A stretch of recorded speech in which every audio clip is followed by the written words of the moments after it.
Happy New Year to you all. It is wonderful to be back at Edinburgh Union, and it's so fantastic that you can all be here this evening. Tonight's motion is this House has no confidence in the Scottish Government ahead of the Holyrood elections. It's a traditional no confidence debate, and we're looking forward to hearing it all. We've got an amazing selection of debates coming up in our term card, which hopefully you've all seen, and if any of you want to speak at those debates, as always, the applications are open. We want to hear as many of your ideas as possible. Now, luckily for you guys, that's all you're going to be hearing from me tonight, as this evening I'm going to pass the chair to our wonderful treasurer, Finlay, who has done amazing work for the union. So please welcome Finlay.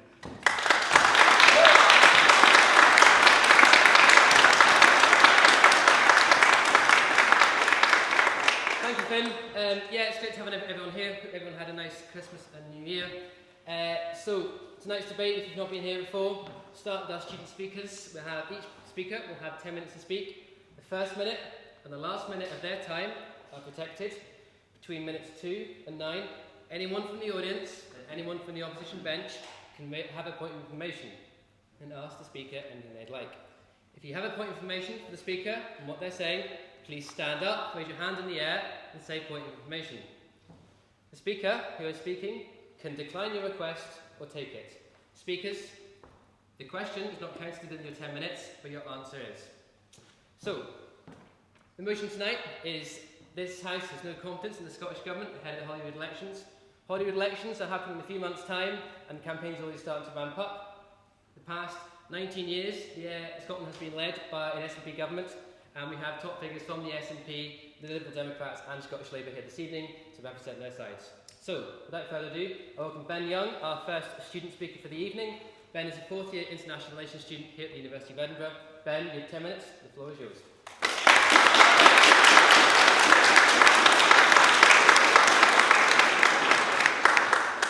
Well, thank you to the Union for hosting this wonderful debate, and to my fellow speakers and to the audience for coming out tonight. When Storm Goretti hit Europe just a few weeks ago, governments across the continent acted to the best of their abilities to address the crisis. And in their own way, the SNP acted to the best of their abilities.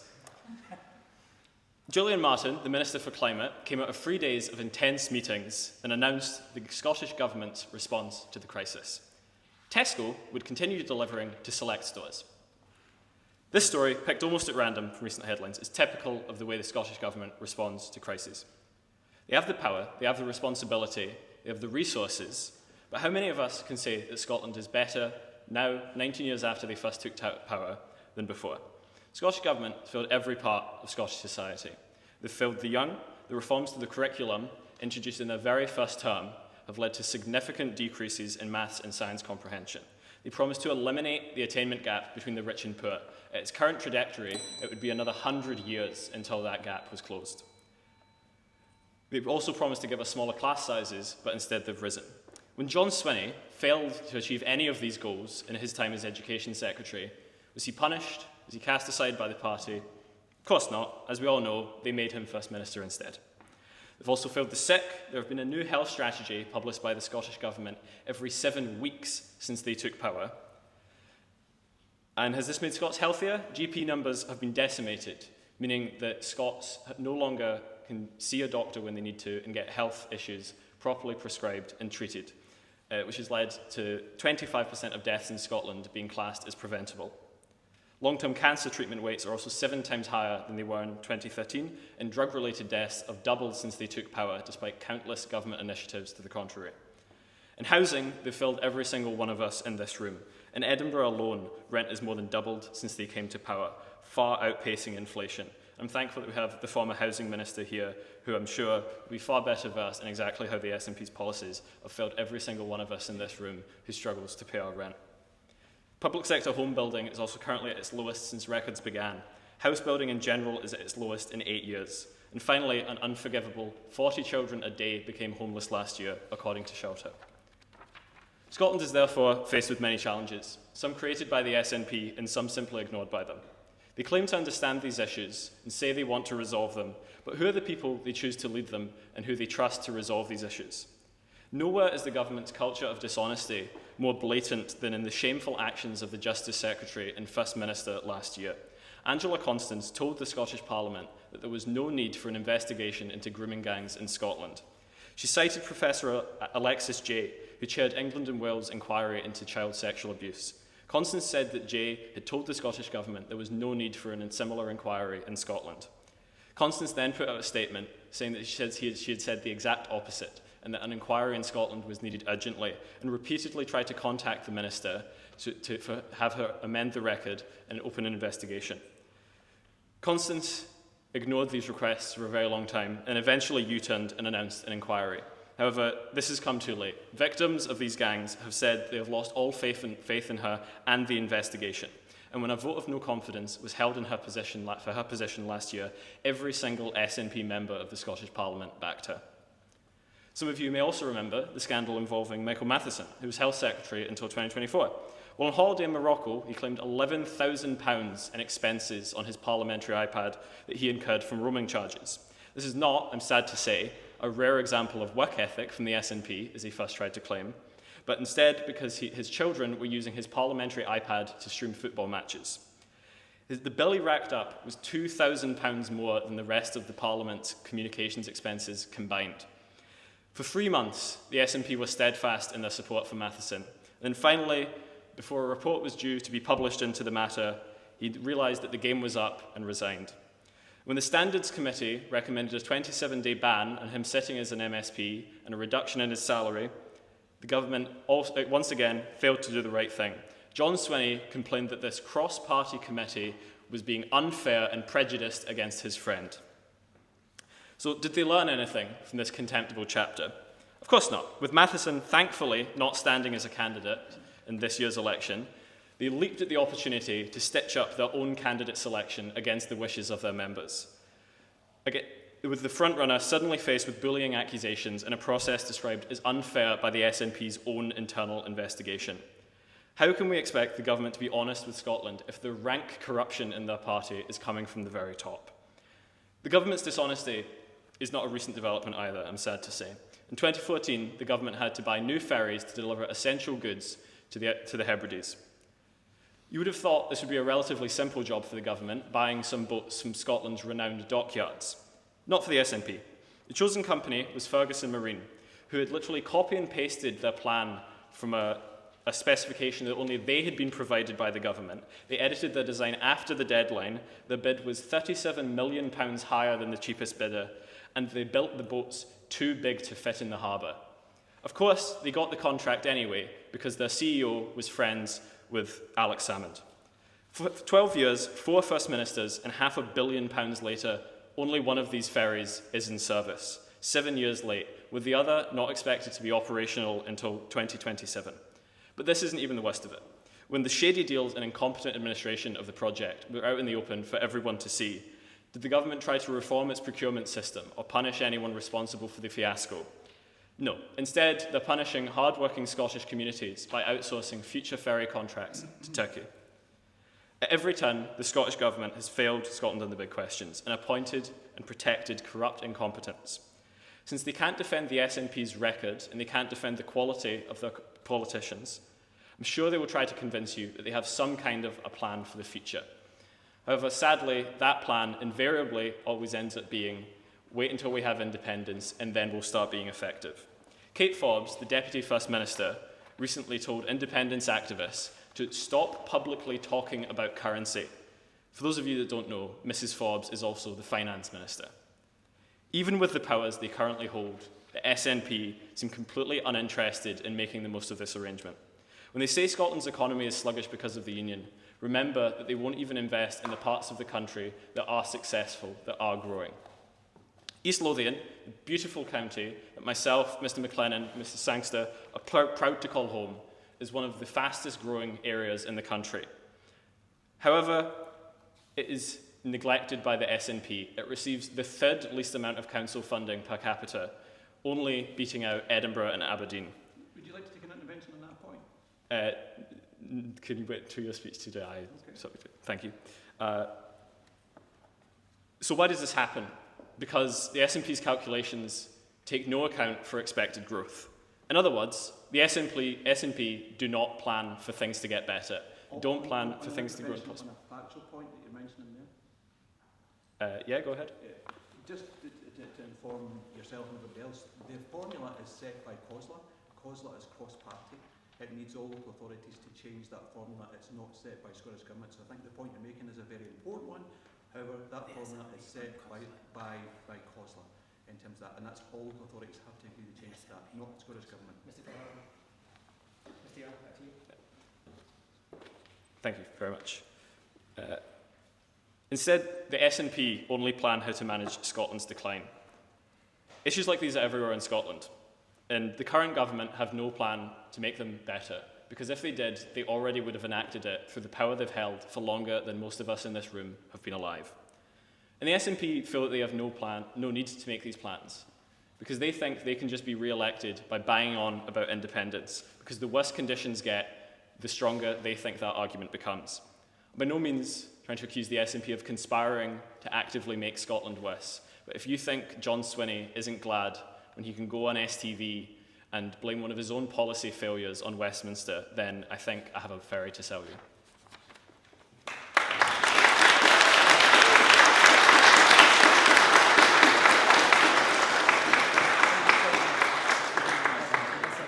Thank you, Mr. Young. Can I just remind speakers, if you want to make an intervention and the other speaker accepts, would you mind just speaking into microphones so the entire room can hear you? I welcome our second student speaker and the opening for the opposition tonight. Sam Mackenzie is a second-year history student at the University of Edinburgh. Sam, you have 10 minutes. The floor is yours.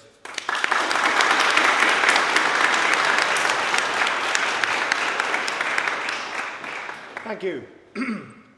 Good evening, ladies and gentlemen. Apologies in advance. The universe has decided today to give me a cold and a sore throat. There is ironic irony in it somewhere, I'm sure.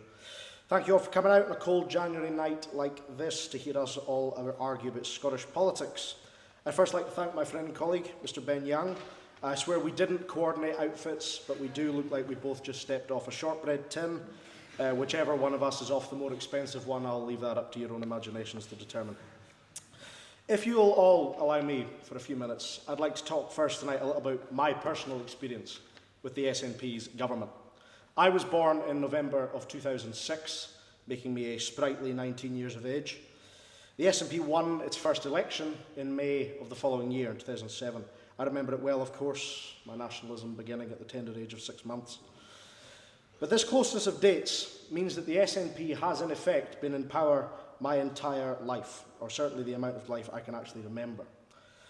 In many, perhaps every way, my life is as it is because of the actions of successive SNP governments, which have governed throughout the course of my life. I come from a relatively small town in the northeast of the Highlands called Alness. I doubt many of you will have heard of it. While at school there, I learned possibly the most important skill anyone can ever learn. Reading, no. Writing, no. Mathematics, certainly not. I learned to play the bagpipes. This was only possible because the SNP pushed for music in schools while the Tory government in Westminster slashed culture funding year on year on year on year. And for that opportunity, I'll be forever grateful, even if historically not all of my neighbours have been too grateful. Quick show of hands, how many of you in here are Scottish students? Okay, quite a few of you. Thank you, well, presumably, like you, the only reason I am even standing in this chamber today is because the Scottish Government made the huge decision to provide free university tuition to all of us. I've had unbelievable opportunities since coming to university. I've argued politics with international consulates. I've had the chance to stand in a Victorian hall and debate with sitting members of the Scottish Parliament and candidates for the next election. None of that would be possible for me, I'm certain many of you, but if you went all around Scotland to Scottish universities, none of that would be possible for any of us without the SNP government. But tonight, we're here to talk about the future, the upcoming election. We're here to ask why the Scottish people come the election. Sorry, I'm just going to carry on, but thank you. But more specifically, Scottish voters are going to ask themselves a famous question. What have the SNP really ever done for us? For the Scottish economy, the SNP has presided over a consistent productivity rate higher than that of the UK as a whole every year since taking office in 2007. They ended Margaret Thatcher's right to buy scheme, which gutted the council housing stock of Scotland and to date has saved 15,000 homes. They've also built more than 133,000 affordable houses and 26,000 council homes. These builds provide both affordable housing for Scotland's population and jobs for our construction sector. For Scottish families, the SNP pioneered the baby box granted to every family in Scotland on the birth of a child. Contained within are a few key items to the value of about £400 to help a family cope with the financial cost of a newborn. The Best Start grant is available to low-income families with young children. The series of 3 grants are available for families with babies to purchase things like a cot or a pram, to those in early years learning for books, school bags, etc., and for those in school to pay for school trips or other extracurricular activities. Thirdly, the Scottish Government provides to low-income families the internationally commended Scottish Child Payment. This is a payment of £27 per week per child to families with a child under 16. This payment is an absolute game changer for families on the poverty line and has been praised by organisations like UNICEF and Save the Children for its effect in lowering child poverty, which, by the way, Scotland remains the only country in the UK where the child poverty rate is falling. For Scottish young people, as I previously stated, each one of us is entitled to free education at a university free of tuition fees. This invaluable provision by the Scottish Government ensures that admission of Scottish students to Scottish universities remains entirely based on our ability to get grades, not pay extortionate tuition fees. Another quick show of hands. How many of you have got a Young Scot card? Yeah, I'll just leave that one there, but I'm sure it's saved all of us money or time to time, another invention of the SNP government. And the SNP has delivered on an ever-increasing amount of modern apprenticeship programmes. Over 25,000 in the last financial year alone. And finally, the SNP government set the trend, now followed by those in Westminster, granting the franchise to 16 and 17-year-old Scots in 2016. If only we'd had them for the independence referendum. Now, in current polling for the May elections, the SNP hold quite a sizable lead, being 17 points ahead in constituency polls and 10 ahead in regional lists. In second and third, the Labour and the Tories are going, Labour and Reform are sort of going back and forth in each. Why is this? All around the world, we're seeing anti-incumbency on the rise. How is it that the SNP, after 19 unbroken years of government, are on for another win? To answer this, let's have a look at their competition. The Scottish Tories. Does anyone remember them? No, me neither, really. As far as I recall, they're the answer to the pub quiz question, which is the only party less electable than the English Tories. With voters and members fleeing to reform, it's unlikely the Tories will even breach the third position after the next election, so I'll just leave them there.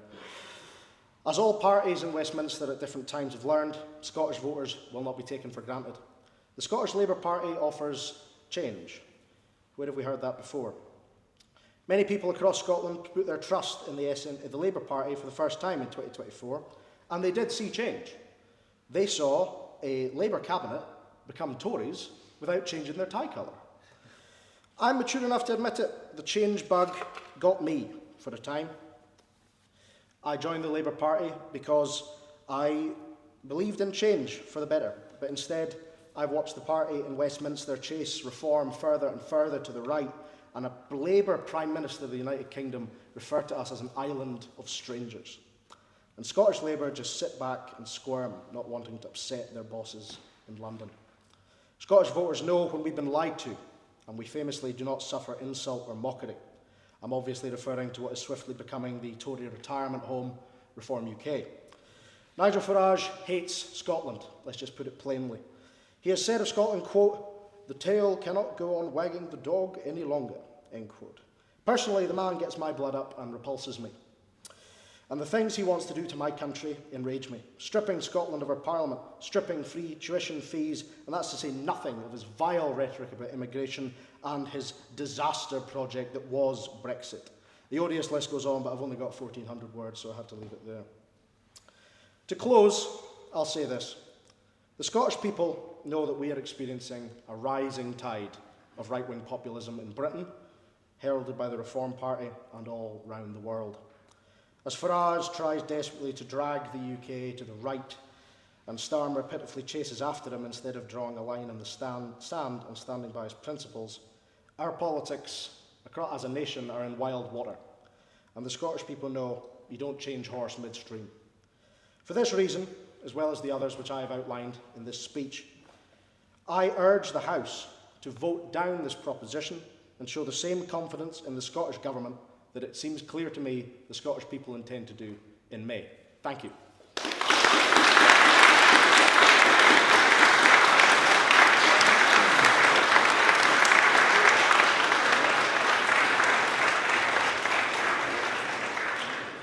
Thank you very much, Mr Mackenzie. We now move back into our first guest speaker of this evening. We have Catherine Sangster, who is the Scottish Labour candidate for Edinburgh Eastern, Musselburgh and Trent. Ms Sangster, you have 10 minutes. The floor is yours.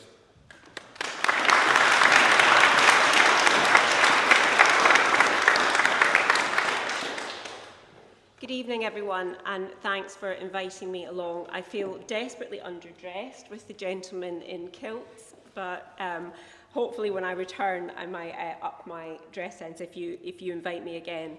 I will address a couple of those points, but I want to go back slightly. I want to start with the words of Donald Dewar at the opening of the Parliament in 1999. There shall be a Scottish Parliament. That was a Labour achievement brought about by the leadership of Donald Dewar himself. So let's be clear from the outset in this motion. This is not an attack on Scotland, it is not an attack on devolution, nor is it an attack on the principle that decisions are best made by people who are closest to them, and that the people of Scotland must have self-determination. I want to quote, what it is a judgment on is the SNP's performance, and after nearly 2 decades in office, the Scottish Government has failed. I want to go back and quote Donald Dewar again. Devolution is not an end in itself, but it is a means to an end. The means to better government, the means to greater prosperity, and the means to social justice. And as he said in the Parliament itself, men and women from all over Scotland will meet to work together for a future built on the first principles of social justice. So we'll ask ourselves tonight, is this the Scotland that we see today? Is this the Scotland where social justice is delivered, debate is meaningful, and ministers are held accountable? If we measure the Scottish Government against Dewar's vision, has it lived up to these ideals? Clearly, the Government has failed on outcomes. My colleague Ben spoke about that in great detail. Even the ones it sets itself, it has failed on, and I'll come on to that. It has failed on accountability, but most importantly, unlike the architects of devolution that I have quoted, it has failed to offer a credible vision of the future of Scotland. The fundamental purpose of any government is to make people's lives better. The SNP have been in power for 19 years, rightly as pointed out. Most of you, that's your entire lives. Nearly 2 decades in charge of Scotland.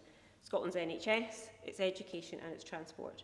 And in that time, nothing has improved. There can be no doubt that the SNP has failed, as I said, even on the objectives it set itself.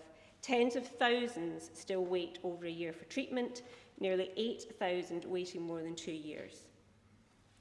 I'm not going to stand and defend the record in Westminster, because that is not what this election is about. The election is about devolution and the Parliament here. But I do want to say that in November, 86,000 people came off waiting lists in England, the second biggest fall in 15 years. So the Labour government in the UK is delivering change. 4-hour A&E standard times have been missed millions of times, leaving patients waiting dangerously long for urgent care, and mental health treatment targets are missed repeatedly. Less than 85 are seen within 18 weeks. Scotland has failed to meet its legally binding interim child poverty targets. Around 22% live in relative poverty, above the 18% goal. And independent advisers warn that Scotland is likely to miss key emissions and climate goals. And if the SNP had managed to deliver on their much lauded promise of free childcare for working parents, I wouldn't even be standing here today. I got into politics 10 years ago when those policies failed me and my family. 10 years after that campaign started, the situation is worse as ever. During COVID, my son was one of the kids who had their marks downgraded because of a half-baked algorithm because of the postcode that he lived in.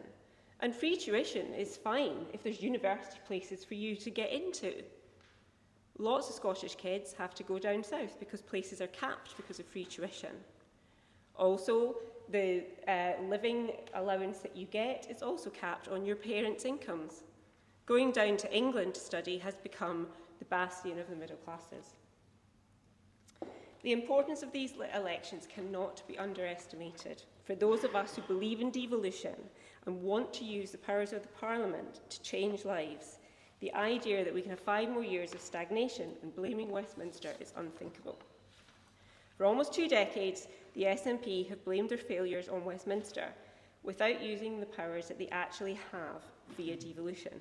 Good intentions do not make good policies, as I've mentioned in their childcare and in the tuition fees. The test of a successful government is not what they are meant to do, but what they actually deliver. This government's first instinct is defensiveness and deflection. When policies underperform, it is Westminster that is to blame. Holyrood was designed to give Scotland control over its own destiny. So it's just on, blaming Westminster. So the Welsh Labour government have said that all roads lead to Westminster when it comes to funding. And you can't escape the fact that the funding pocket for the Scottish Parliament is set by the UK Parliament. So would you agree that what funding is set by Westminster has an impact on the delivery of Scottish services? It absolutely does, and the Labour government has just delivered the biggest devolution settlement in history to the Scottish government. Holyrood was, as I said, Holyrood was designed to give Scotland control over its own destiny and to take responsibility. Yet minister after minister survives without consequence or resignation and therefore doesn't take responsibility. Does our Parliament feel like a serious place, or does it feel like a place of spin and PR? So let's return to our original vision of what the Scottish Parliament should have been. A new voice in the land, a voice for the future. And yet, after 2 decades of the SNP government, what have we seen? Stagnation at best, missed targets, blaming Westminster for failures they have power to fix, a promise for the future undelivered. This is a watershed election. We must decide that the Scottish Parliament truly changes lives, or it will remain a place of empty words and missed opportunities. Does the promise of independence fix our broken schools now? Does it fix our hospitals now? Does it support our underfunded councils? The answer is no. After nearly 2 decades, the argument that we need more time to solve these problems is no longer credible. This is not a government in the early years trying to find its feet. It is a government that has shaped Scotland for 2 decades. If they had a solution to these problems, they would have fixed them by now. Tonight, as we reflect on the vision of the Scottish Parliament, a parliament of men and women from all over Scotland working for social justice, we ask the question, does the current government live up to that ideal? The answer is clear, it does not.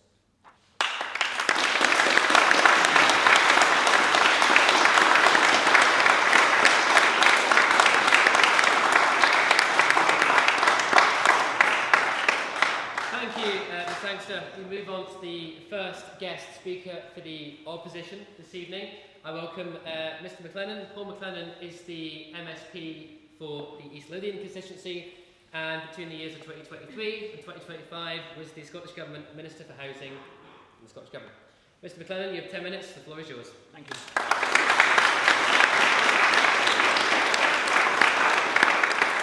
Can I just say, first of all, thank you for inviting me to come along tonight, and I'm glad to take part. Context, I think, in every debate in life is incredibly important. Each one of us here tonight will come into this debate with their own political views. You've probably come on your views and proposition before we come into this tonight. Some of you might be open to persuasion. Opinion polls in Scotland, 3 over the last week, 3 in the last 4 days actually, have showed the SNP in around about 35% of the vote. That's estimating around about 61 to 63 seats, too short of a majority. Now, that's an indication of where people view the SNP, but it's also an indication about where they view the opposition. One of the opposition speakers mentioned around about, this isn't a discussion around about Westminster. Of course it is. People just don't look at parties in isolation. Trust for the SNP in all issues is higher than any other party to deliver in Scotland. The electoral system in Scotland was designed to make this incredibly difficult to achieve. The SNP have done so once in the past and very close in 2021. Support for independence at the moment is consistently polling between 52 and 55%. The Labour Party won a large majority in 2024, and we all heard about the change narrative, on around about between 33 and 34% of the vote. Now imagine having this same debate, for example, in Cambridge tonight, Basin, and talking about the Labour Party. The Labour Party overpromised and have underdelivered. The trust in the Labour Party in Scotland and in the UK is at record low levels because they've broken every single promise. When people talk around about coming to vote at election time, they will look at the opposition and look what they've got to do. As they trust the SNP is at record high. When the Scottish Parliament was set up, it was set up with the support of the Labour Party, the Liberal Democrats, and of course, the SNP. We all set aside the differences, and each of us had our own constitutional preferences going into that. The Scottish Parliament vote was won, and that was the right decision at the time. And constitutional arrangements were put in place by the then Labour government. But the most important thing is the limits then around about the powers of devolution were set by the Labour government then. Devolution, and I'll touch on this later on, should always be a process. It should always evolve to reflect the will of the people. It can't stand still. Over the past few weeks, we have seen this fury around about Donald Trump wanting to purchase or take over Greenland.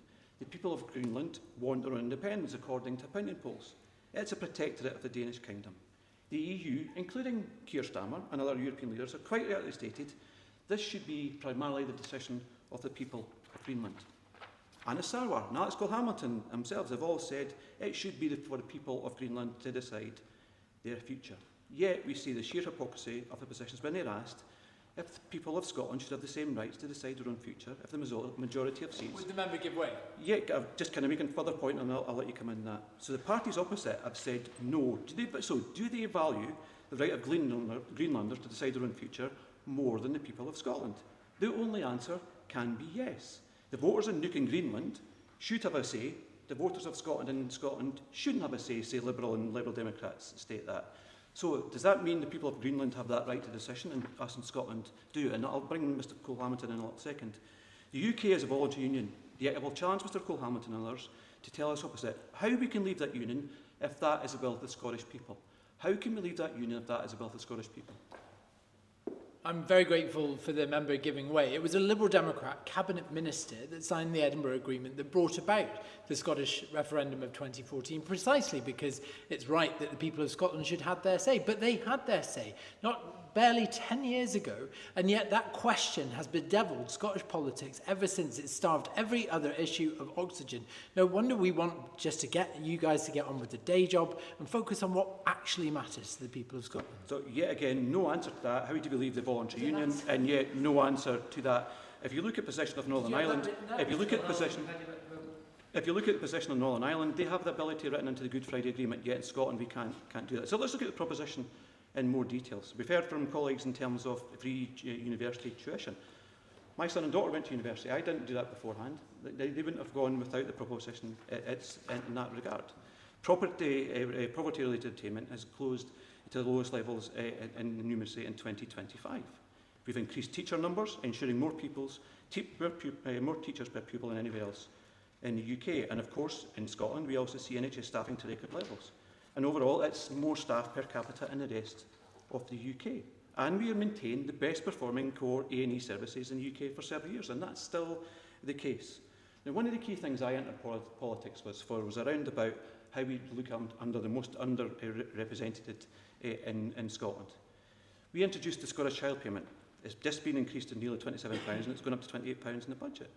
The only part of the UK where child poverty is falling is in Scotland. In every other part of the UK, it is going up. That's policy decisions that have been made by the Labour Party in Wales and in England. We created a new social security system in terms of that. Free bus travel for under 22s. The Scottish Child Payment, as I said, is estimated to keep 40,000 children out of relative poverty. Coming on to the housing issue.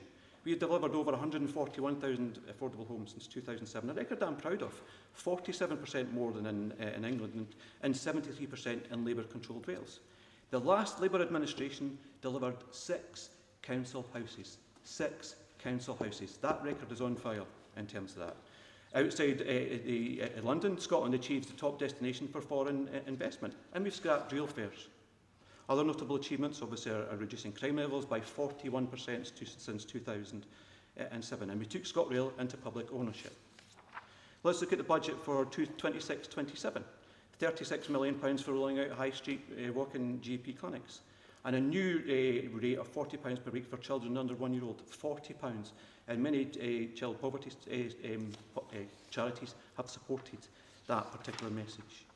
The Scottish National Party has consistently argued that Scottish devolution established under the Scotland Act has delivered significant benefits, but is inherently limited in scope and effectiveness, and that is still controlled by the UK Labour Government. The current framework is insufficient for addressing key challenges, such as economic growth, such as poverty reduction.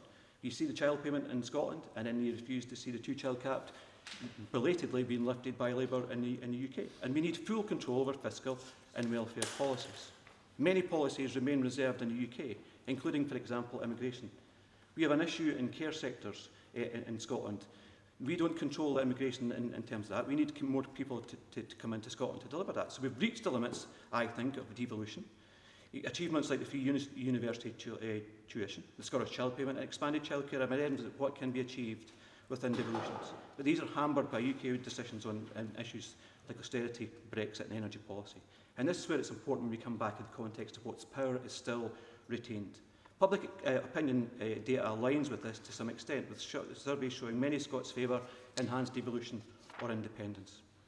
Full independence would remove these constraints entirely and allow Scotland to tailor policies. Look at Denmark, a country the same size as Scotland, much more powerful in terms of the influence it has. Look at what it does in terms of energy. Scotland generates more clean power than it uses, but still faces high bills. Every single one of us still faces high bills due to UK-wide rules.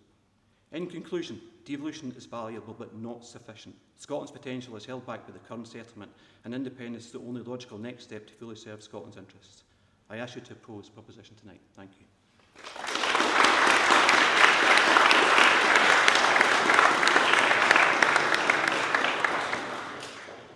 Thank you, Mr McLennan. We'll be going to a very short break. If you can be back here at 10 to 8, that'd be great. During this time, I kindly ask you to think. We'll be coming back to floor speeches. If you would like to say something to the speakers and to the audience, you'll have 2 minutes to stand up and say your point. Please have a think and be back in here at 10 to 8.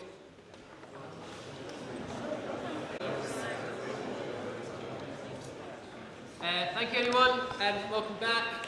So, I hope you had a good time to reflect on the debate so far. Would anyone like to make a short 2-minute, and we'll be timing you, a floor speech with regards to the motion thus far? Yep, straight hand back.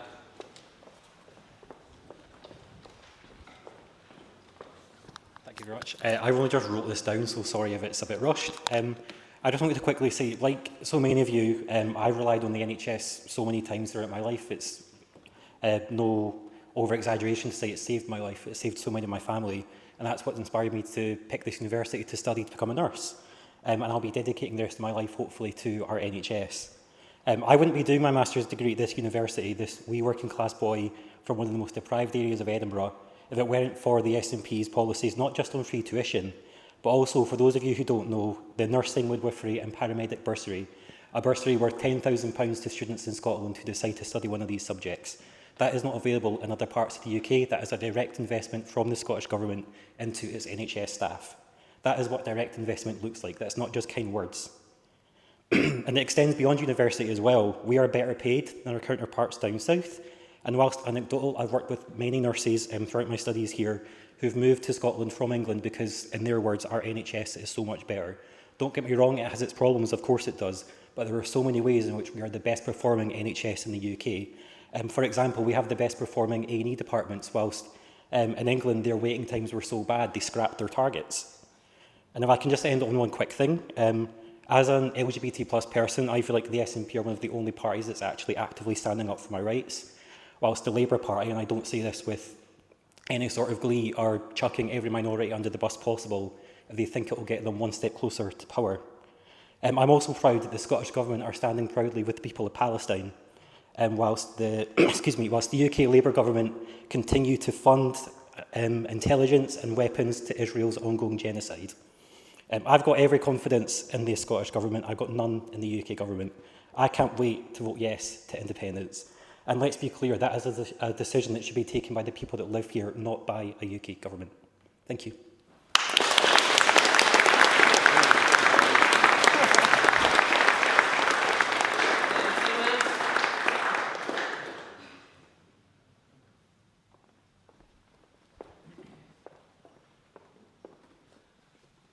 I'm just making this up on the spot, so I'm picking one at random. Stand up. Stand up? Yeah. Sorry, how about 2 minutes? Yeah. I'll take 10 seconds to think of one.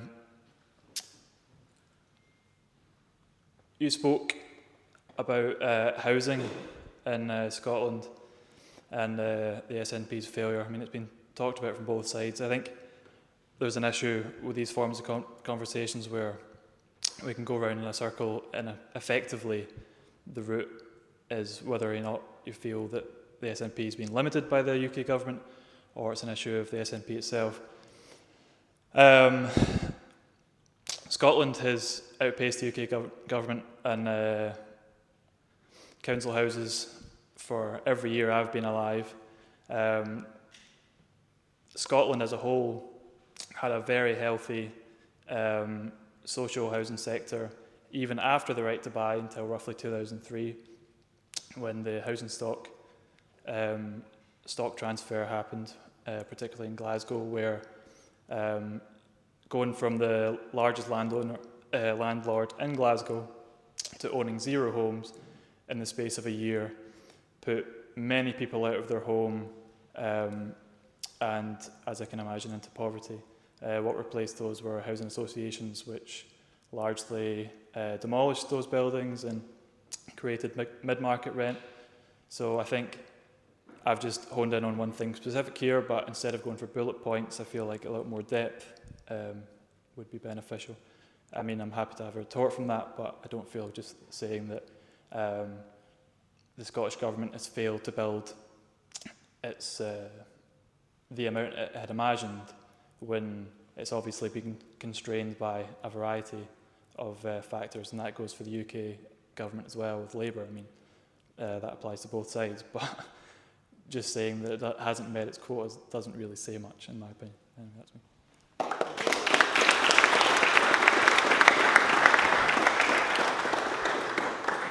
Thank you very much. There'll be a Q&A section after the final speakers have said their points, so feel free to ask either side any questions you may have. And we just turn to our final speaker now for the proposition. I welcome Alex Hamilton, MSP. Alex is the MSP for Edinburgh Western and is the leader of the Scottish Liberal Democrats. Mr. Hamilton, you have 10 minutes. The floor is yours.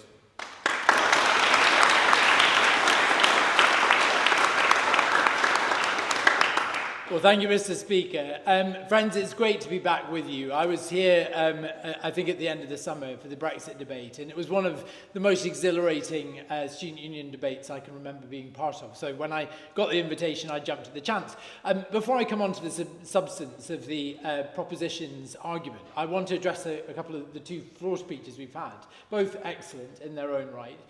Firstly, thank you for being a trainee nurse. I think we met in my office. You were teaching me to resuscitate a dummy, but it's great to see you again.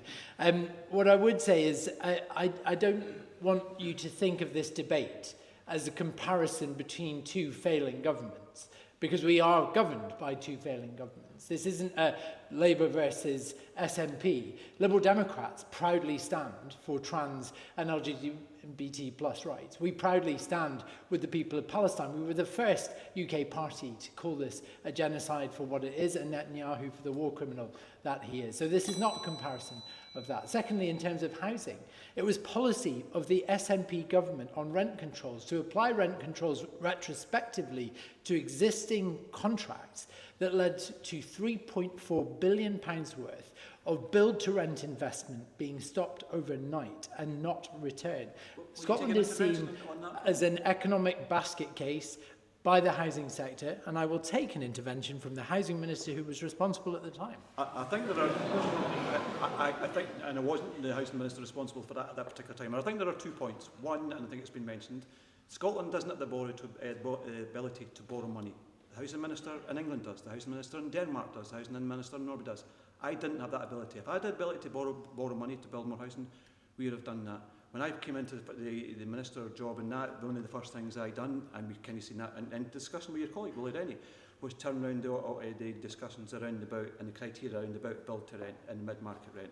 That was changed. That went through the bill. That went through the support of your own party. But that was recognition in terms of that. The biggest contributor, and we've heard about this, to homelessness, again, and this is from Crisis directly, was the local housing allowance. The local housing allowance is set by the UK government. It was at far too low a rate. That's the points I wanted to make in regards to housing. Is it okay if I make an intervention on your intervention? Look, I mean, this is not about borrowing money. This is £3.4 billion worth of private sector investment that was going to be build to rent and social housing in our country that they chose to build elsewhere because of policies by your government.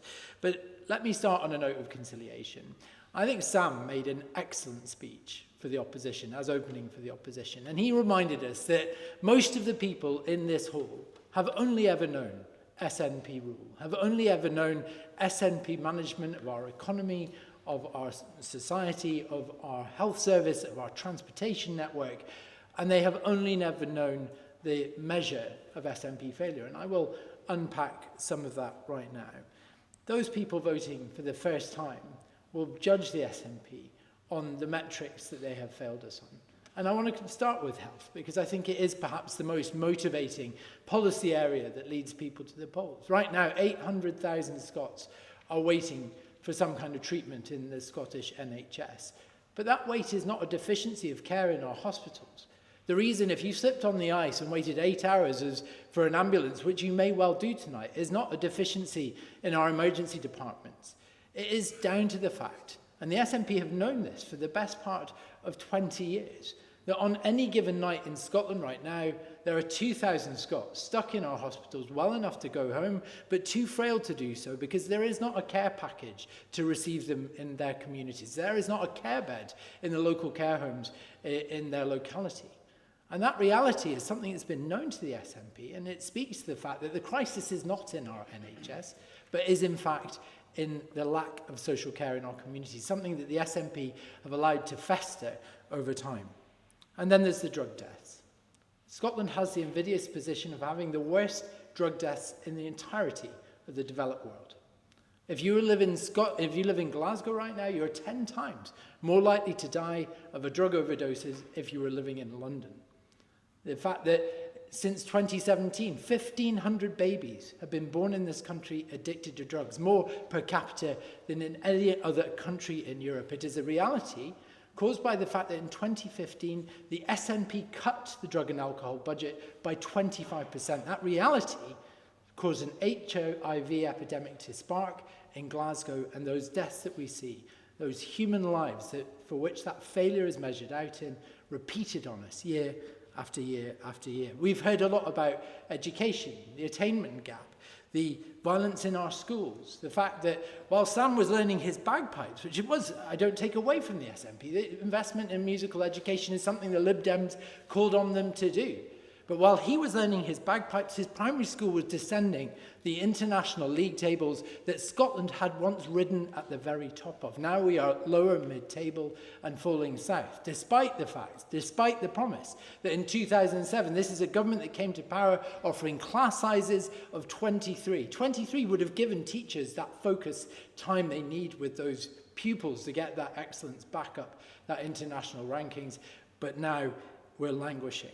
And neurodiversity, unmet need in our classrooms, where if you're a child with suspected ADHD or autism, you join the back of the longest queue in our National Health Service, where I had a family come to see me in tears last week because their 7-year-old son was told he will have to wait another 7 years before he even gets a diagnosis for ADHD, just at a time when he should be thinking about sitting life qualifying exams. Then we come to the economy. Scotland right now has a structural deficit of 12%. That's a number, and I don't really understand much about structural deficits myself, but let me tell you this. If Scotland, as an independent country, wanted to join the European Union, but according to the Maastricht accession criteria, we would need a structural deficit of no higher of 3%. We wouldn't be let into the EU for years because we just do not grow our economy. information. I need to make some progress, I'm afraid.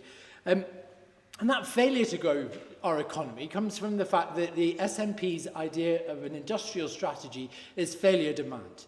About the fact that we lurch from crisis to crisis. A factory that has been operating in a community in Scotland for 100 years is about to go belly up, and so we chuck money at it.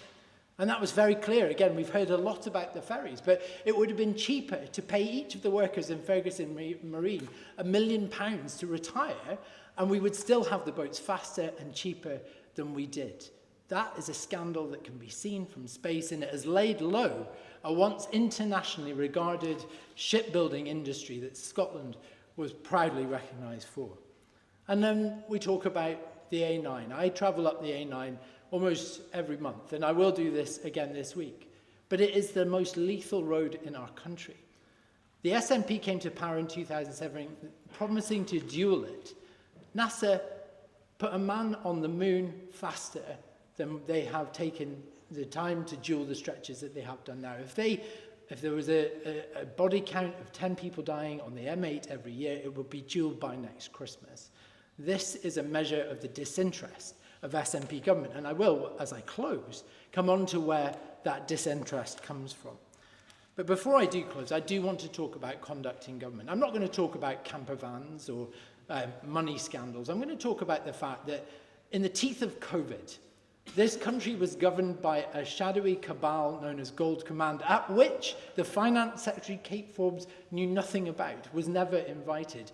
Those decisions, the decisions that shaped our lives, that governed our lives, and under which so many of us lived, and all too many of us died, were taken in secret. We were forever robbed of the culture and the calculation of our pandemic response because SNP ministers were arrogant enough to go home and deliberately delete the WhatsApp communications around those decisions hinged. Those decisions led to COVID-positive patients actively being decanted from our hospitals into our nation's care homes. When the story of Scotland's pandemic history is written, the tragedy of that story will be in the deaths in our care homes. And the SNP knew it was happening, and they did it anyway.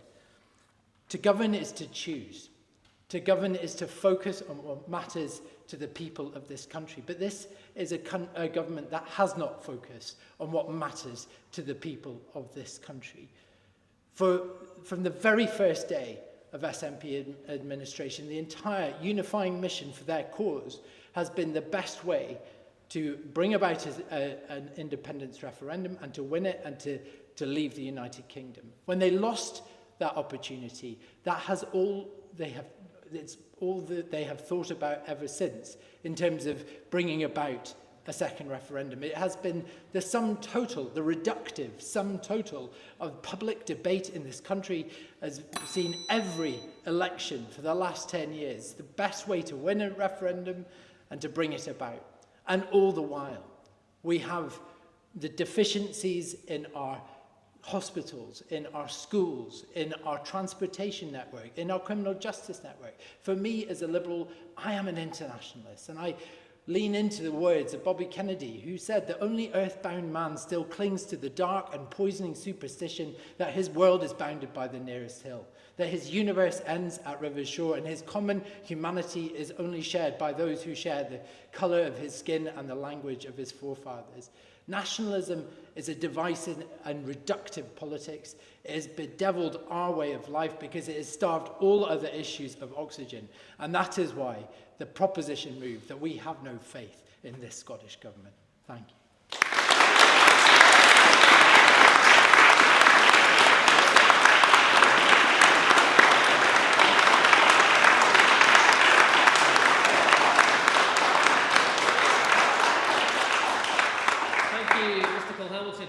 We now move on to our final speaker for the opposition. I welcome Alex Kerr to the table. Mr Kerr is a councillor in the east side of Glasgow and is the SNP candidate for Hamilton, Lockholm and Stonehouse. Mr Kerr, the floor is yours. Thank you, Chair.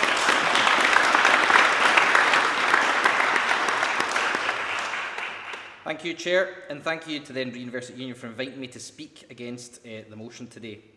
So there's a couple of points I think I'll take some time to address, at the risk of running over my time, which I will try not to do. Particularly from Alex Cole-Hamilton about the question that bedevils Scotland of independence, that the SNP keep inflicting on the people of Scotland.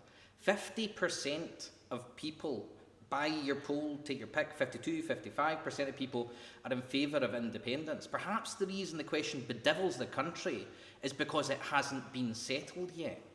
And the UK, whatever party it is, Labour, Tory, Liberal, Democrat even perhaps in the future, is it sustainable to not even allow the people of Scotland to answer a question? And personally, I don't think it is, and we can't actually take it because we're a minute. And on that basis as well, how many people here were able to vote in 2014? Could you stick your hand up for me if you could? I'm sorry for humiliating you at the back there. One person. On a point of information. No, I need to get some progress, unfortunately. There are abundant reasons to have confidence in the Scottish Government. Though, if you listened to some of the opposition, you might imagine we live in something like one of the Mad Max movies, thanks to the SNP. But leaving the Thunderdome behind and back in the real world, thanks to the work of the Scottish Government, Scotland is uniquely protected from the worst failures of the UK political system, while also delivering for its citizens in ways not replicated anywhere else across these islands. Just take a look at foreign direct investment as one example of the effect the Scottish Government has on the economy. Growth in Scotland significantly outpaces the UK, with record project numbers in 2023. A 12.7% increase for Scotland compared to the UK's 6% rise.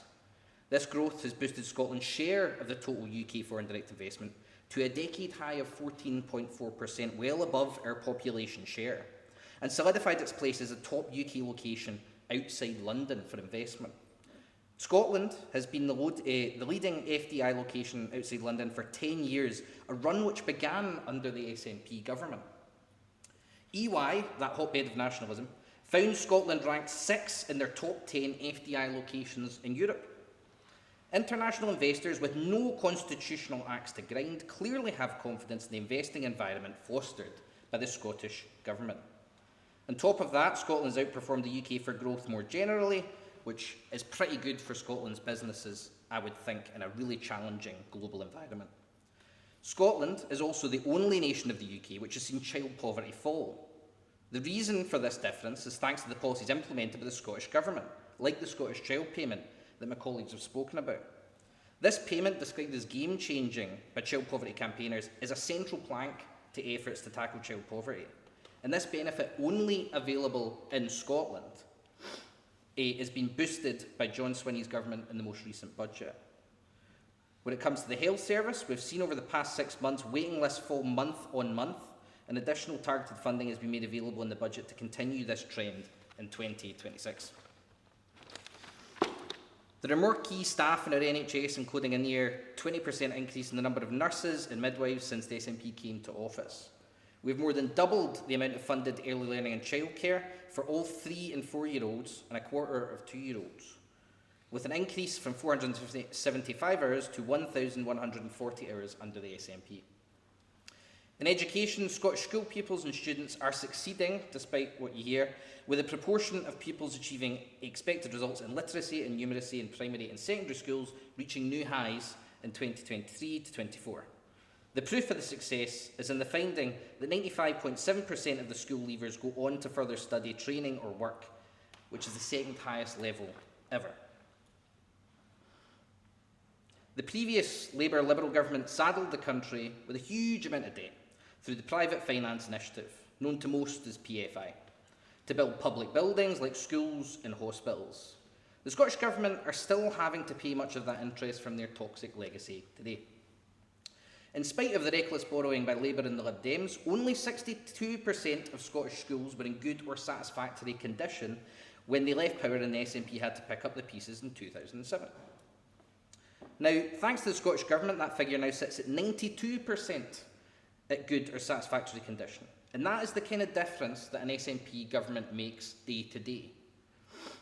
And when it comes to delivering for our students, the Scottish Government delivered and will always protect free tuition. Unlike the Liberal Democrats, you can trust the SNP to stick to their promises on keeping tuition free for students. because we believe that your ability to learn should never be based on your ability to pay. There are a host of other examples of transformational change through the Scottish Government's policy since the SNP entered government, including crime levels at a near record low, an extensive electrification of our rail network, and much more that I've not quite got time to get into, given us a decision at the beginning. Obviously, the nature of this debate means that much of what I've spoken about is past actions of this government, still benefiting people, but not new policies per se. I am a strong believer in the importance of renewing the contract with the voters at each election.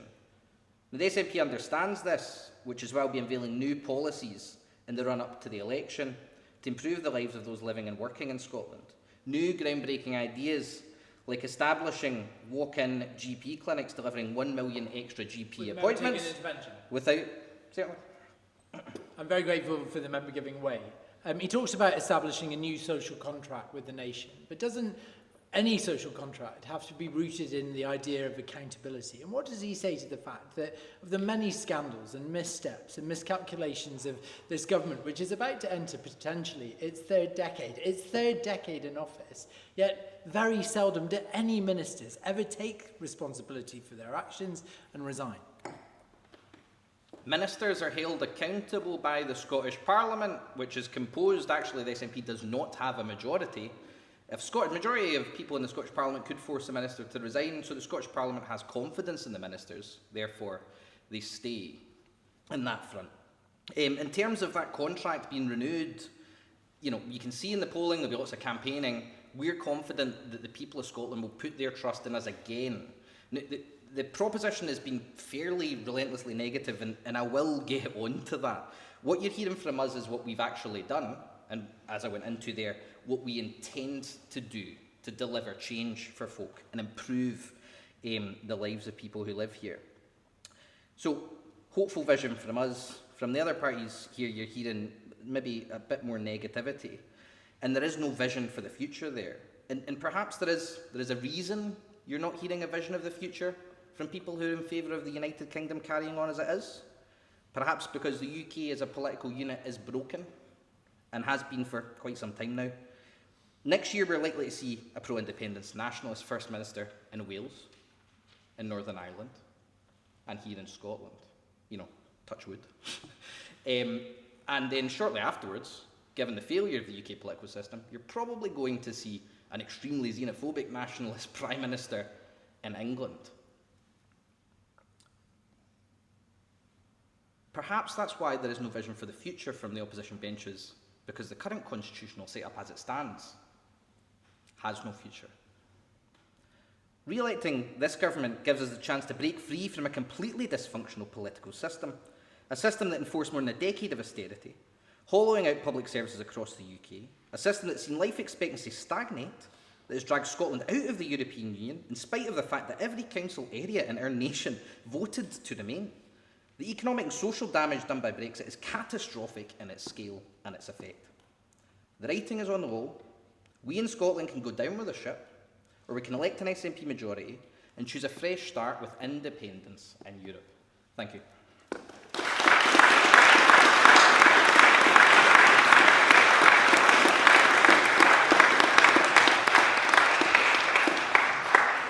Thank you very much, Mr. Kerr. We will now be moving on to the Q&A section of our debate.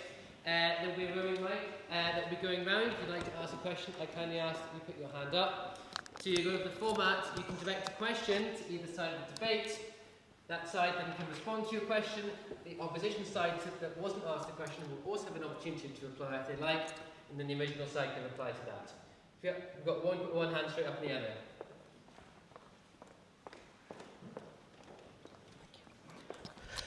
This is a question for the opposition. The story of Sarah Bartman involves a South African woman whose body was defiled in the name of pseudo-racist science. She is but one of thousands of people whose bodies have been held in contempt by colonialist governments. Now, acknowledging the colonial history of the United Kingdom, what would the SNP do, if in power, to help return the bodies, the thousands of bodies which are held at universities such as the University of Edinburgh, back to their ancestral homes?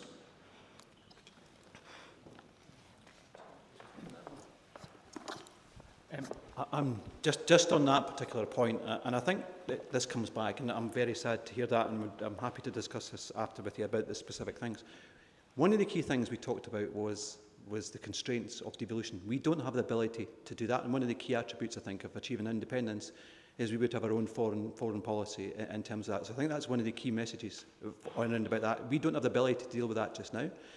If we were independent, then we would have our ability to talk about that. And we heard about Palestine, for example, and the policy in Palestine is completely different to the one the UK government has. We need the powers of independence to make sure that we can deal with circumstances and cases such as you've dealt with that. Happy to pick up that with yourself after the debate. Did the proposition like to respond? That's okay, don't worry, we can move on. Next question. Anyone else want to ask a question? Yeah, straight to the back there. Thank you. If you can stand up and say your name and the university you're at as well, that'd be great. Thank you. Hello, my name's Rory. I'm a third year international relations student here at the University of Edinburgh. So before I get into my question, just to address a couple of points made by the proposition, because that's who this question is for. So countries have entered the European Union with higher deficits than 3%. For example, the Czech Republic, 12.9%. So how can the Czech Republic get in, but Scotland could not? And also on the A9, it's important that we do fund it, but also why have other parties like Labour have voted to take away funding from that instead for projects like the Edinburgh trams? So to move on to my question, there are key issues like the NHS and the economy, and we should rightly discuss how our government handles them. But it can be argued that the Scottish Government is being frustrated because we don't have the tools to do our mission. Westminster policies, for example, like national insurance contributions, are increasing bills for our key institutions like the NHS, £191 million more. So the Scottish Government is having to face paying those higher costs because the UK Government is not stepping in to cover the gap that's being left. Westminster also shut down proposals by the Scottish Government for specific visa schemes, which would be really good for our sectors like our education and our healthcare. But Westminster just said no, not interested. Around reserved areas, we talked about drug deaths. Absolutely important that we. Get to the question. Yeah, I'm just coming to it. Yeah, and so. I suppose my question is, how can the Scottish Government be expected to operate to its fullest extent if we're being under these constraints in the first place? Is it not more Westminster and the Union that we should have no confidence in?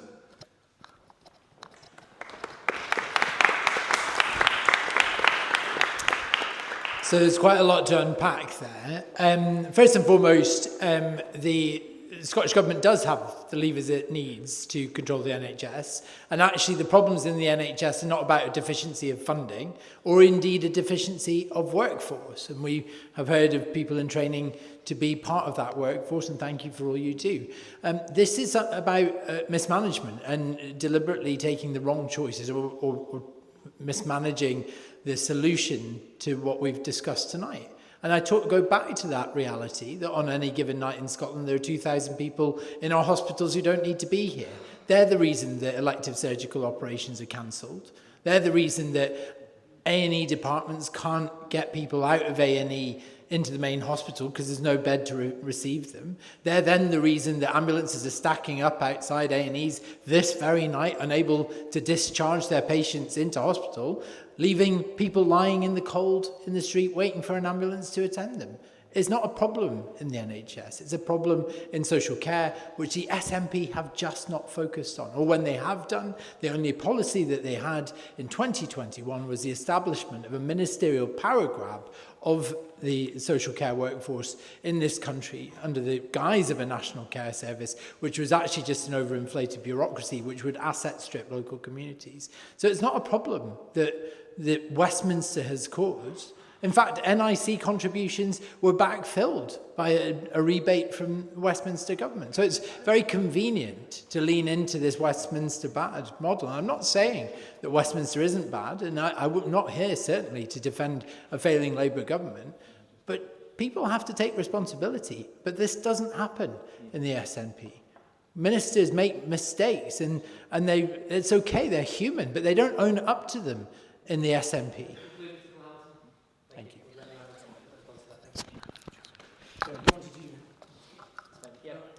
okay, does this one work? Yes, thank you.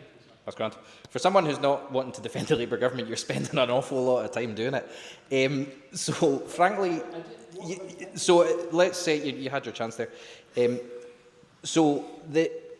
got no confidence in the UK government, frankly, at the end of the day. And what Alex Cole-Hamilton said was not accurate. Clearly, the decisions of the UK government have affected Scotland's ability to have an NHS that operates at the peak of its performance, particularly in social care, where a lot of people from the EU who would work here have had a lot of difficulty. It's been touched upon. I mean, it was pointed out the issues with the visa. And you also were incorrect on the basis of the employer's national insurance contributions. Now, somebody who is a councillor and has had to deal with the council budgets, which again, the decade of austerity from the UK government has caused a lot of issues in council budgets. The employer national insurance contributions, which again, a tax on small businesses and charities, for those of you that don't know, imposed by the UK Labour government, which has caused job losses and probably harmed our economic growth, was fully refunded in English councils.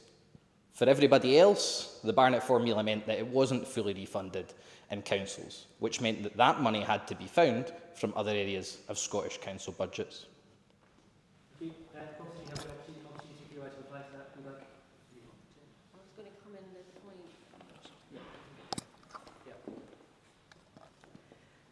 Hi, I was just going to come in on a couple of the points that you mentioned. We're hearing a lot in this debate about what the constraints are in terms of what Westminster is imposing, but what I have not heard from the three gentlemen over there is actually how you're going to make the Scottish Parliament better. You talk about a lack of vision, but actually there's lots of things that we can do to make the Scottish Parliament work better, and we've had absolute stagnation in that. The Fabian Society that I work for at the moment and the Labour Party have actually pulled together a plan for how we would make it better. And in 5 years of the SNP government, there hasn't been any discussion that. So we seem to have gone into a bit of a defending the UK government and whether we agree with Westminster or not. But the proposition is, do we have faith in the Scottish government at the moment? So I would like to hear a little bit about how you would improve the Scottish Parliament. Thank you. And officially reply. Oh, no, we've got like 5 hands shut up. That's great. Lucy, do you want to go to the person in the front here?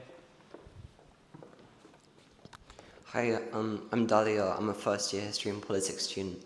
I just wanted to ask specifically to the proposition on transport policy. So, under the SNP and Network Rail Scotland, there's been a rolling electrification of the railway network, which has seen like constant projects going forward, whereas in England, it's been a stop-start situation. I'm not asking you to defend what's happening in England, but what we're seeing now is that Westminster is now looking to Scotland on transport policy for kind of inspiration moving forward, e.g. with under 22 free bus travel and in terms of nationalising the rail network. So would you recognise that the SNP has kind of, that the rest of the UK is now following the SNP, so the SNP have kind of been at the forefront on transport policy?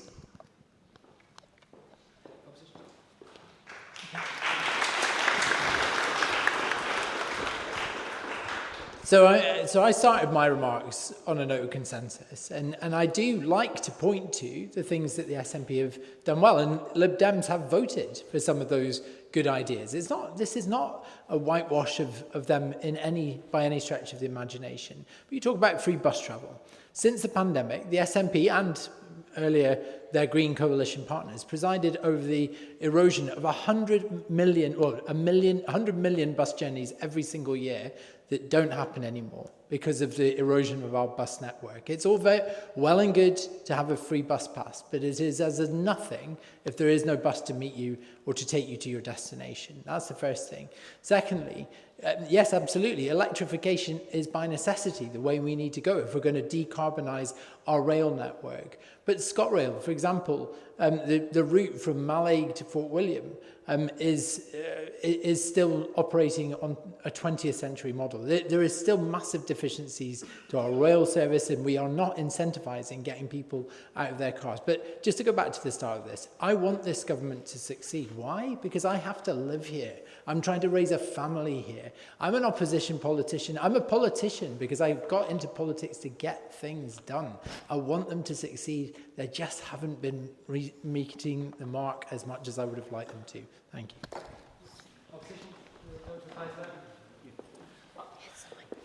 you. I think there's, my apologies, on 2 microphones. I think there's a number of things. I think the point you made about electrification is incredibly important, and that's advancing at a much quicker pace in terms of this. The point that Alex Cole-Hamilton made in about bus usage has been across the UK, where we've seen reductions in bus usage. No, its bus usage is reduced in the UK, not just in Scotland in terms of that. I think if we look at satisfaction, for example, I think if we look at satisfaction, for example, with ScotRail, the satisfaction levels is higher than Scotland and it is in most other franchise networks in the rest of the UK, and I think that's an important point in terms of that. And I think in terms of that, one of the key other things as well, and we talked around about you stay in East Lothian. For many years when I was a councillor, I campaigned for a rail station in East Linton. That is now there. We've seen investment into, for example, the Leaven line. We've seen investment into the Borders Railway. And some of you may be for the Borders. Now transport in the Borders has been completely changed because of investment by the Scottish Government in that particular point. So there's much more to do in regards to that. And again, it does come back, whether we like it or not, the ability to borrow. Capital is restricted in Scotland in terms of that. If we had more ability to borrow, more stations would be getting built, more investment would be going into the under-22s. And we're seeing the UK Government now talking about the same thing, and the Welsh Government now talking about the same thing about under-22s. Scotland has led the way and continues to lead the way in terms of transport. Opposition, you're about to reply. The question was directed to you. Would you like to reply to that? No, that's fine. Move on to the next question. Yeah, just at the front here. Maybe like this. Hi, so this is a question to the opposition. The first 2 speakers particularly spent some time convincing us why the opposition parties aren't fit to lead. My question is, should a lack of confidence in opposition parties automatically equate to confidence in the SNP?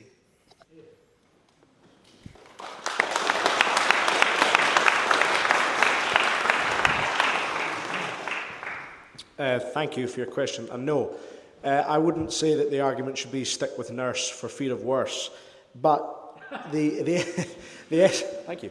The SNP have demonstrated an ability to win elections, and that shows that the Scottish people have confidence in them to keep delivering. Now, the abysmal records of the other parties is a different problem. At least you know that when the SNP say they won't give you tuition fees, they won't do it. And the SNP aren't going to U-turn on everything every 5 minutes. I'm yet to see what the UK government's going to change on today. But the Scottish Government has now laid out so many things that the rest of the UK is now following on from. Like, I mean, I often say that the Scottish Labour get their marching orders from London. They might do better if they took them from the SNP. The under-22s travel scheme, the nationalisation of the railways, and more and more and more being followed. And I think that proves that the SNP are the choice to go with rather than just don't go with them, we promise we'll be better. That we've proven that we're better. Thank you.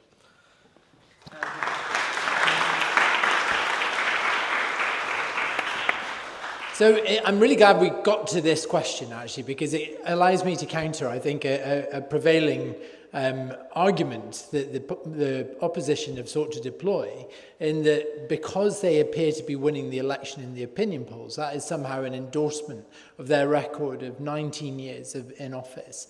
I'm sorry, but when 35% will guarantee you a majority, that is an abomination in our democracy. When 65% of the public do not want this government to stay in power, it is only because of the fragmentation of the opposition that is a possibility.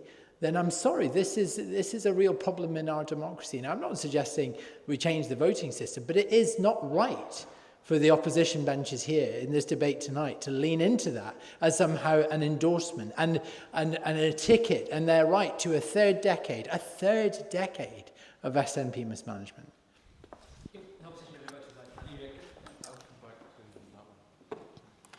Just to come back to the point Alex Cole-Hamilton made, the Labour government won a majority, the biggest majority for a long period of time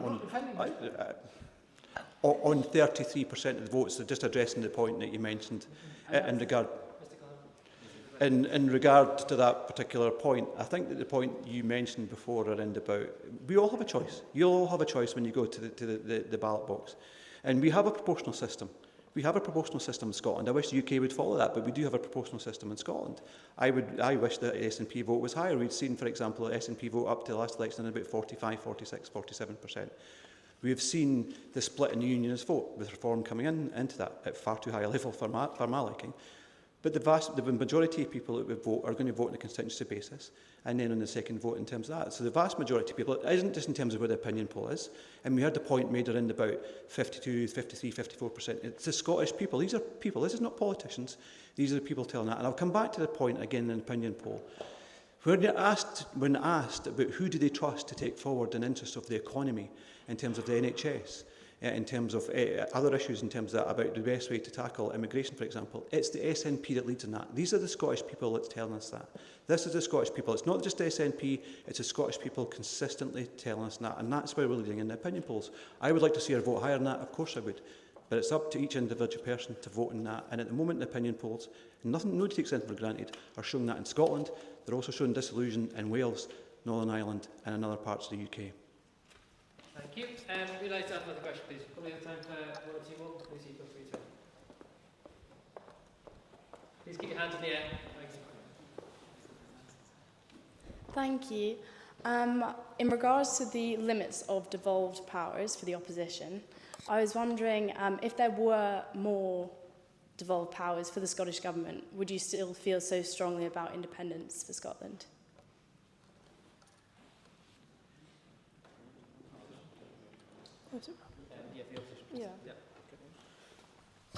Thank you for the question. Now, I revealed dastardly earlier that I used to be a member of the Labour Party, shock horror. So you might assume that my answer to this would be yes, that if we gave more powers to the Scottish Parliament, that I would be, in effect, a unionist. The answer is no. I would still push hard for an independent Scotland, mainly because the amount of powers that the Scottish Government would have to be handed in order for it to be a satisfactory amount of self-determination, it would be independence. For Scotland to be able to develop its own foreign policy on things like Palestine and other areas where we stand at a different stance to the UK government, as well as economically, as my colleague has said, the ability to borrow money to actually invest in things and not have this sort of vice-like grip on the pockets. So my answer is no, I would not. Yes, I would still want an completely foiled that. Yes, I would still want an independent Scotland, even if the UK deigned us with more powers as though we were some kind of governed colony. Thank you.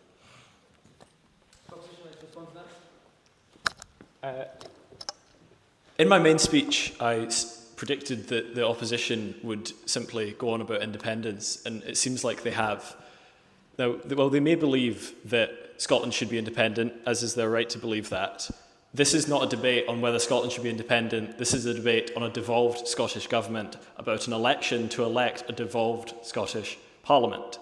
So whether Scotland could be better if they were independent is my view that we would not be better off. But regardless, this is not the topic at hand. It is for electing a Scottish Government that will govern Scotland with the powers it currently has. So it is not a defence to say if things were different, we would be better.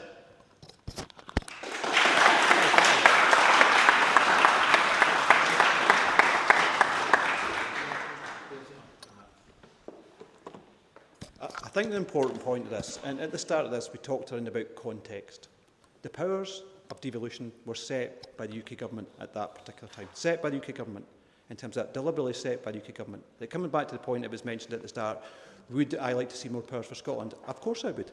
I want to see powers and more powers for Scotland, as many powers as we can bring to Scotland in terms of that. But when you look at the comparison, and this is something that you won't hear from the opposition, when you look at the comparison, the most successful countries in Europe, when you look at education, when you look at health, when you look at economy, are small, independent countries. And one of the most successful countries is Denmark, with a population the same size as Scotland, £5.5 million. And what's the difference? They can make their own decisions about where they want to go. And that's when it fundamentally comes down to that. We work within a devolution system where the limits are set by the UK government. And that's a fact in terms of that. I want to see more power for Scotland, but we operate a system that constrains us in terms of that. So context is very important. And I talked about, for example, in my times at housing, if I had the ability to borrow, quite simply we would have been building more houses. I didn't have the ability to do that. They can do that in Denmark, they can do that in France, they can do that in Norway, they can do that in Holland. I didn't have the ability to do that because of the constraints set by the UK government. Thank you. We've got time for one more question. Please walk down and see someone. Please keep your hands in the air so they can see when she's walking down.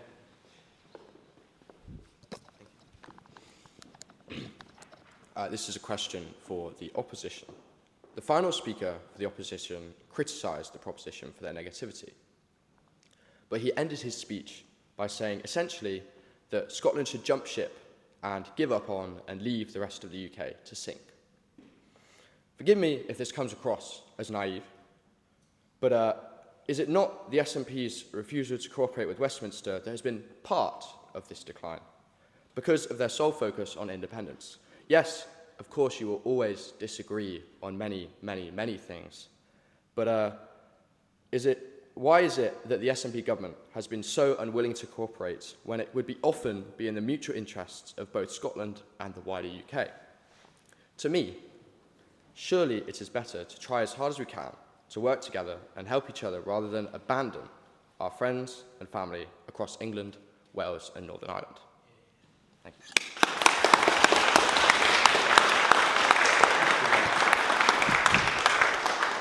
So there is a point in the debate that I think is very, very important for everybody to remember, which is you're independent as a country if you win your referendum, but you don't actually geographically move away from your neighbours. You know, we're still going to have to work and should work as closely as possible with countries on an equal basis. You know, this is what happens across the rest of the European Union.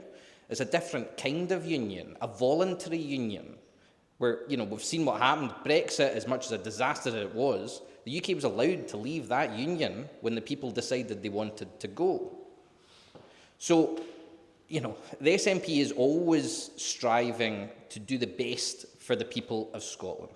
We fundamentally believe that the better we do, the more we can show that decisions made in Scotland are better than decisions made elsewhere for us. So there's a whole host of things we've done. And during the Brexit debate as well, you know, the SNP worked really hard to try and keep us inside the single market. And it was the UK parties that let us down on that front. So, you know, independence is not insular. We want to be independent in the European Union, you know, working alongside countries across the continent. As it stands at the moment, what I'm talking about escaping in my speech was the broken UK political system.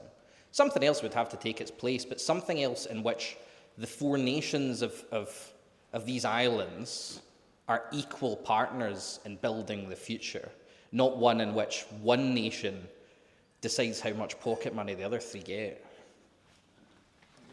Would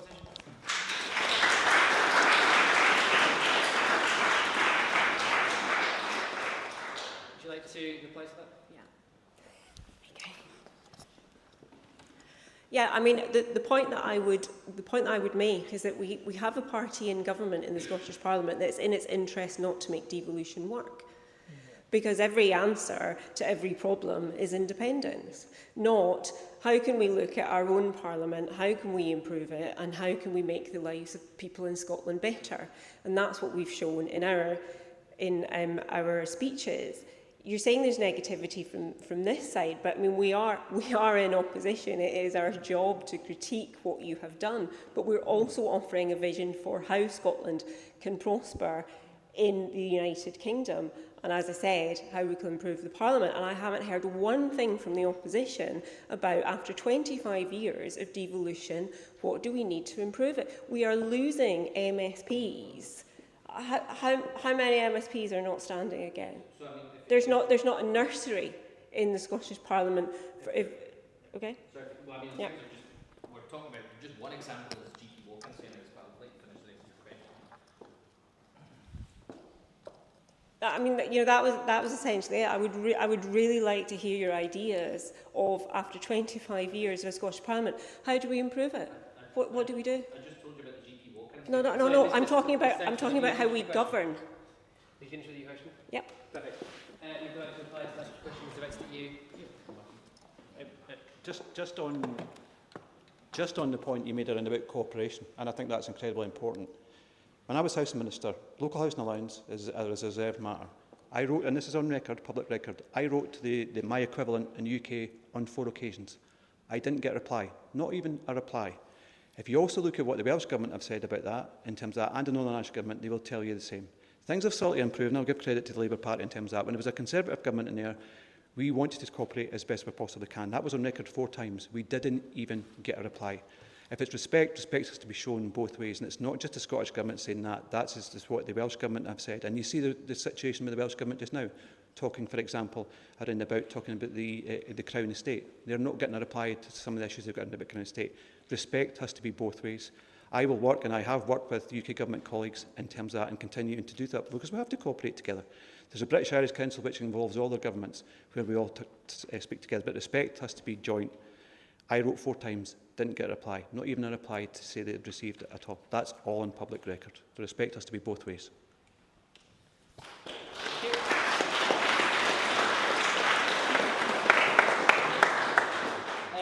Maybe more questions, we're just running out of time, so no, sorry, we're going to done with questions today. I encourage everyone in the room to sign up to be a student speaker. Our debate in 2 weeks' time is against Cambridge University. The Cambridge Union is coming up here, and we'll be debating them. If you'd like to be a student speaker for us in this debate, I highly encourage you to apply. The form for that closes on Wednesday. Our upcoming debates this semester include debates on immigration, NATO, and whether universities have lost their true purpose. So I encourage you to apply for all these debates as student speakers if you'd like to speak. Now, before I hand over to our student speakers for a very quick summation speech, at the end, once they're finished, you will be allowed to vote for which side you believe has won the debate. If you'd like to vote for the proposition, I kindly ask that you stand up and you walk through these doors here, and one walk through the door will count you 1 vote for the House to support the motion. If you'd like to vote for the opposition, I kindly ask you to walk through the far door, where 1 walk through will be counted as a vote to say the House does not support the motion this evening. So, and after we finished, unfortunately, Washbar is not allowing us to go back. Don't know what's happened there. But there's a pub just up the road called the Ensign Yurt, where we'll be heading. It's a small pub, so we'd love you all also join us if we can. And yeah, if you can join us there, that'd be great. Now I hand back to our student speakers for the evening to give a brief summation speech regarding your side's debate this evening. I give the floor back to Ben Young. You have 2 minutes.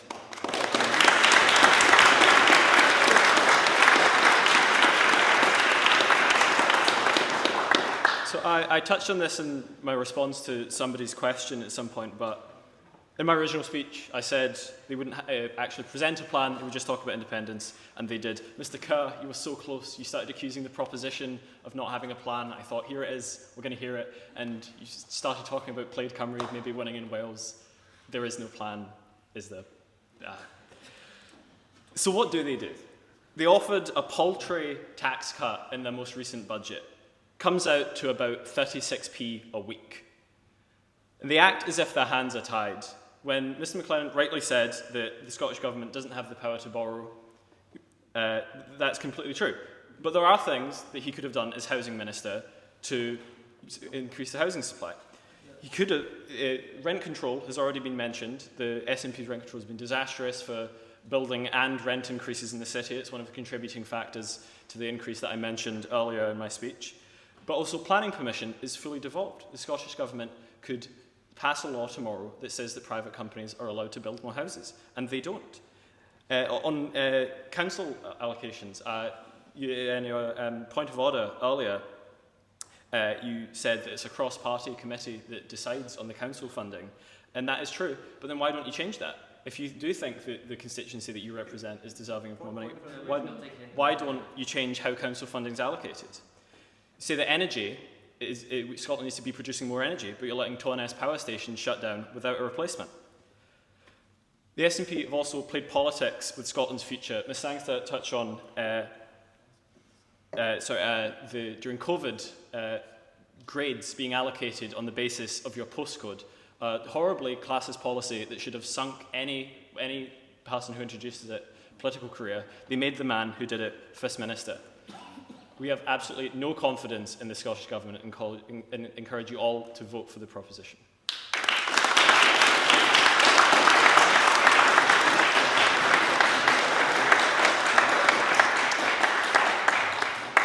Mackenzie, to sum up for the opposition, please, the floor is yours.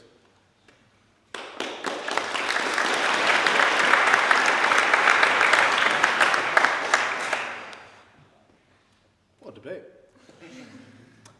We've heard a lot from the proposition tonight, and as someone rightly pointed out in their question, it's been very, very, very, very, very negative.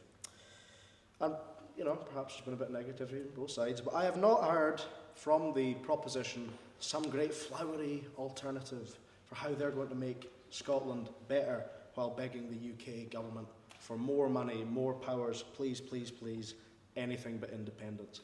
Now, the reason that independence is maybe banged on about so much, as was eloquently put, is because a majority of Scots want it.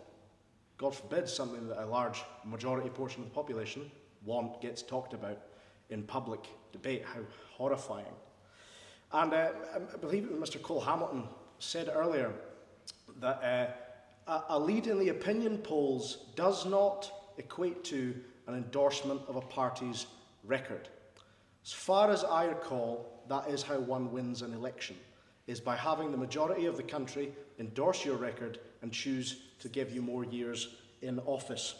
Now, the Scottish people will have a choice in May, as we've said multiple times. They've seen the UK governments and the parties affiliated with them, though independent from them. They've seen 14 years of Tory shambolicness and austerity, partly voted through by the Liberal Democrats. And they've now seen, coming up on a year and a half, maybe slightly more, of a Labour government who have done the fantastic switching act of becoming Tories. The Scottish people have decided, no. They're going to choose the party that fights their corner, that puts them first, and is providing opportunities for the nation to get better. Free walk-in clinics, as my colleague rightfully said, for the GP. More housing being built, school standards getting better, free... is that me up? Is that me done? Pretty much. Finish up. Right, okay. Cool. Free university tuition. I urge you to vote against the proposition tonight because it's pretty clear Scottish people are going to vote against it in May. Thank you.